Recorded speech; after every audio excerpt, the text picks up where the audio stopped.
Joining us now from the city of Troy is their Mayor Ethan Baker, back with us once again on the MegaCast. Mayor Baker, thank you for being with us. Hey, Tyler, thanks for having me. Good to see you. Good to see you as well. So let's start off with the situation in Oxford and how that's affecting our schools. It's been affecting our schools all throughout Oakland County over the last couple of days with many school districts. Yesterday, I believe Sheriff Bouchard said upwards of 60 schools and some entire school districts were shutting down in-person learning, or we're just calling days off altogether for Thursday, and some for both Thursday and Friday due to copycat threats. Troy schools, along with numerous other county districts, were among those closed Thursday amid those precautions. How was the decision made to cancel school? Was there any discussion between the school district and the city in terms of additional protections or assistances that were going to be needed given the situation in Oxford and the copycat threats and other incidents popping up as a result? Sure. First, let me just start by saying the city of Troy, our entire city and community, I mean, our hearts bleed for our brothers and sisters up in Oxford, for what their families are going through. It's a unbearable situation for any of us to have to contemplate going through, and to have it be so close to home here, really, it really is, it's opened the eyes of our community again to something that, city officials and law enforcement certainly are aware of all the time of the potential risk, but it definitely brought it close to home for people to really think about. So, but our hearts are with Oxford and our prayers and everything we can do to help them. And it's just awful. The whole county, the whole area is really affected by this. As for the specifics of, Troy, how we've handled things, Troy was closed yesterday. Troy School District closed yesterday. They're also closed today. They closed today not because of credible threats for today, was my understanding after speaking with the superintendent, but more as giving an opportunity to regroup and kind of figure out how to move forward. There can be students in classrooms, but not always a lot of learning happens if there's some traumatic event. And so I think they really needed this time to try to figure out how to best come back, and they'll do that next week. City of Troy, from the police department standpoint, already, is in our Troy schools, we have arrangements with them, and we provide resource officers to them. And certainly on Wednesday, the day after the shooting in Oxford, there was an increased police presence at both Troy High School and Athens High School. I happened to be at Athens High School to meet with the choir, of all things. And there were several Troy police cars out in the parking lot and around. So city works very closely with the school district to provide the safety for our students and to just be whatever kind of a resource we can. We're joined by Mayor Ethan Baker of the city of Troy, joining us today on the MegaCast. In terms of other discussions with the superintendent of Troy schools, have you, the superintendent, and the police chief in Troy, have there been any discussions about when school does resume in person in Troy, having any additional security measures that may be in place for students, for staff, for faculty, and visitors? Well, I'm very cautious to talk about, police work in general. That's something that's frowned upon from a security standpoint. But I will say, of course, the school district and the city are absolutely in lockstep on how best to protect our students and their teachers.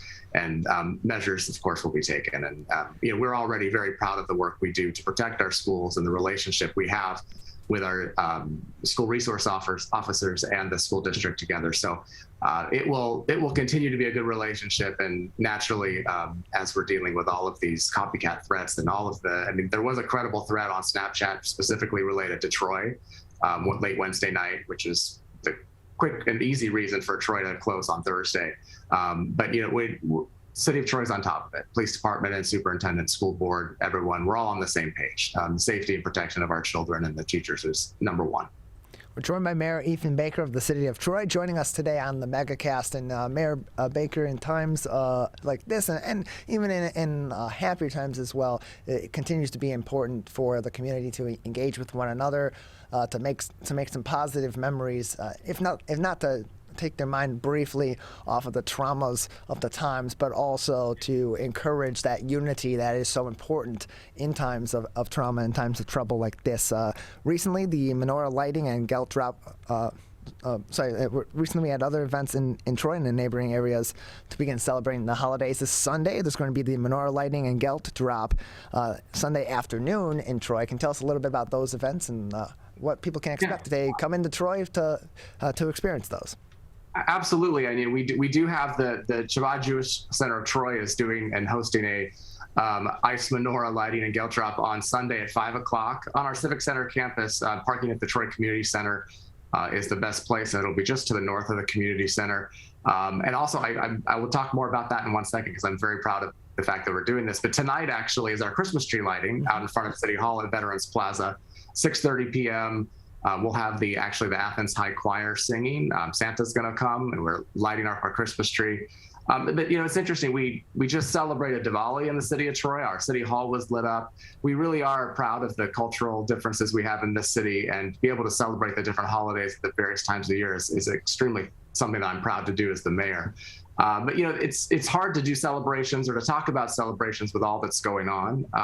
But there has to be a balance, and we really do believe the light always outshines the darkness, and it's important to bring light to a community and to support and raise them up. And we feel that we can do that by having our Christmas tree lighting tonight and having some good choir music, and Sunday at the ice menorah and gelt drop. These are the community events that bring people together and help them unify around something. And we hope that positivity can radiate out here and go up north to Oxford, frankly. We're joined by Mayor Ethan Baker today on the MegaCast. We mentioned the Holiday Light Tour. For those that haven't participated before or have participated in other cities and maybe not in Troy, what's unique or what's special about the Holiday Lighting Tour in your city, Mayor? It's something we kind of brought back. I think it was last year, maybe the year before, actually. And it's anybody can be nominated. You can nominate anybody on the City of Troy website, and you actually have until Monday. I think nominations close. And we've got a great team in the Community Affairs Department that puts together an interactive map for a self-guided tour. And we put lawn signs out for the residents. It's just, I think it's important for people to get out in their community, in their neighborhoods, to have an opportunity to go into a different subdivision maybe, and to see the beauty of the Christmas lights and holiday lights. And there's never, people are never disappointed to see holiday lights. I think it's always a good feeling. You notice they're on much earlier and they stay on much later than they used to. I think it's because people genuinely like them. But our holiday tour, I'm not specifically going to say it's unique compared to anybody else's, but it's absolutely a great experience out in our city. And I'd love to be able to highlight different neighborhoods, different houses, and to see the good work that people do. So, of course, last week with the Thanksgiving holiday, immediately after, on the Friday after Thanksgiving, it's a big shopping day, and it kind of kicks off that holiday shopping season. And of course, Troy is a big place that people go for the holiday shopping and for shopping in general throughout the year. With businesses mostly being back to somewhat normal operations and being back, or at least back in person for those shopping opportunities. This year, as opposed to where we were a year ago, how's that holiday shopping been kicking off in Troy for all those businesses that are back at it in the many different locations across the city this year? Yeah, I mean, definitely cylinders are operating at all levels. I mean, people are out, and you can see it whether you're Somerset or whether you're a smaller shop along any of our major thoroughfares. People are shopping in person. We've had a really big push for Shop Local, for Small Business Saturday. We, in fact, did a proclamation in Troy. We called it Small Business Saturday to Saturday for a full week, or really 8 days, I guess, because it's not just about shopping small businesses on that one Saturday. Spend the whole week doing it. And I think we've had some success with that. And people love getting out. I know Oakland County has put a big focus on that as well this year. So people are in the store shopping. Obviously, they're online shopping too, because I can see packages on doorsteps all over getting delivered. But we are certainly with Somerset, a shopping mecca for so many. And I'm by there frequently, and it's packed. It's the Christmas season and people are shopping. And, I know Somerset has done an excellent job of making sure there's a safe place to shop. They've got all of the, they're beautifully appointed, obviously, with the decorations, but they're also making sure people are safe and people feel safe when they're there. Because there can also be crime this time of year. People are desperate, and it's a great partnership we have with Somerset to make sure that people have a great place to shop. So, when you assess the year of 2021 for the city of Troy, being that 2020 was such a difficult year for many cities, how would you assess 2021 as a year of adjustment, as a year of continued change because of the pandemic?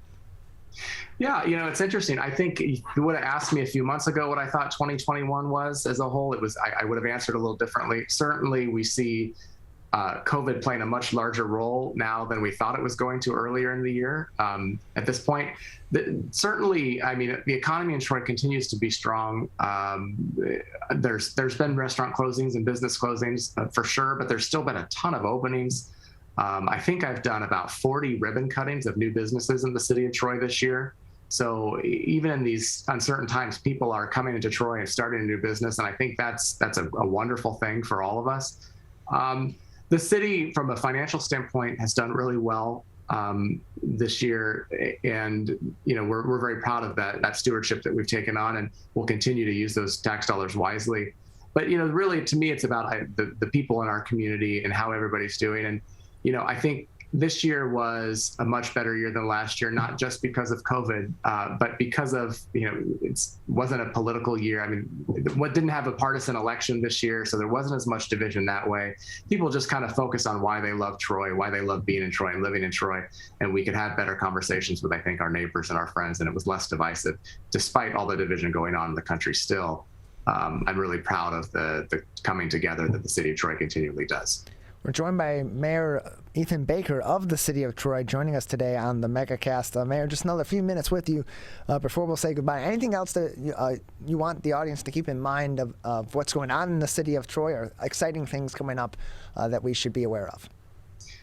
Yeah, I mean, obviously, so many of you know Troy for Somerset, and if Ronnie was here, she would have asked about it probably before you, Tyler. But we're more than just Somerset. I love Somerset, but we have amazing mom and pop restaurants and shops and recreation. We've got 1,000 acres of parks, and I want people to always enjoy them. Certainly, our residents enjoy them, but it's nice when people come into our city, whether they're traveling in for business or for pleasure, or just our neighboring communities, to come in and share some of the resources we have there. We love to share in the city of Troy, and we're really proud of who we are in this city and what we've got going on. And we know next year is going to be a big year for us as we make some changes to our parks and recreation plan and try to develop some new parks even.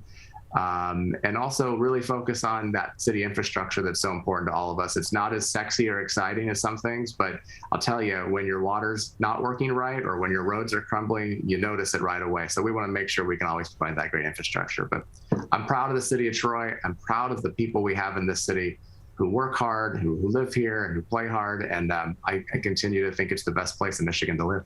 Well, Mayor, we appreciate it. Thank you very much for joining us. Thank you, Tyler. Happy holidays, Merry Christmas, Happy Hanukkah. We wish you all the best. And please give Ronnie my best also.